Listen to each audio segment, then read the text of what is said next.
রংপুর নগরীর জাহাজ কোম্পানির মোড়, বাংলাদেশ ব্যাংক মোড় সহ ব্যস্ততম সড়কগুলোতে যানজটের চিত্র নিত্যদিনের। এই যানজট নিরসনে ট্রাফিক পুলিশের হাতের ইশারায় একমাত্র ভরসা।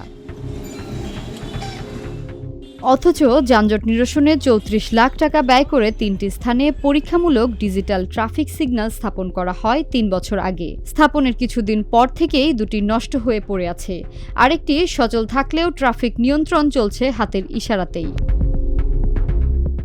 কোনো কাজে লাগেনি আজ পর্যন্ত। বাতি জ্বলছে, ওটা একটা প্রথম দিন করছে মেট্রো, এটা প্রথম দিন করছে, 15 দিন থাকার পরে এটা বন্ধ। আমাদের এলাকায় এটা একটা ভণ্ডামো ছাড়া আর কিচ্ছু না।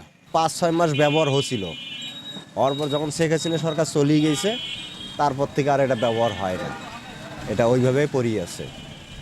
আর এখনও এই সিঙ্গেল লাইটের বিষয় এখনও অনেক ড্রাইভার এখনও নিয়মকানুন জানে না।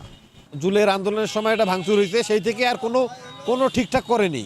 আর এই লাইটগুলো তো জুলাই থেকে বন্ধ হয়ে আছে, এগুলো কোনো কাজ নেই, এগুলো কোনো কাজেই লাগেনি, মানে চালুই হয়নি।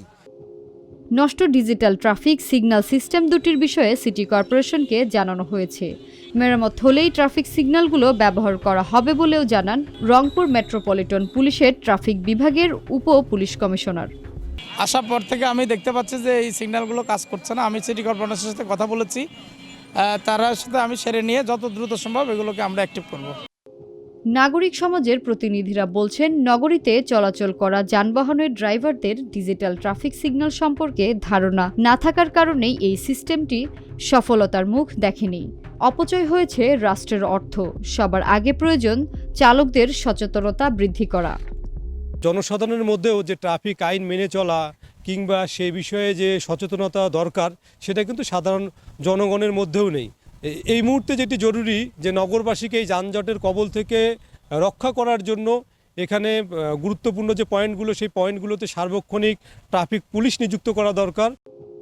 ২০২২ সালে রংপুর সিটি কর্পোরেশনে ৩টি স্থানে ডিজিটাল ট্রাফিক সিগন্যাল স্থাপন করা হলেও উদ্বোধন করা হয় ২৩ সালের সেপ্টেম্বর মাসে।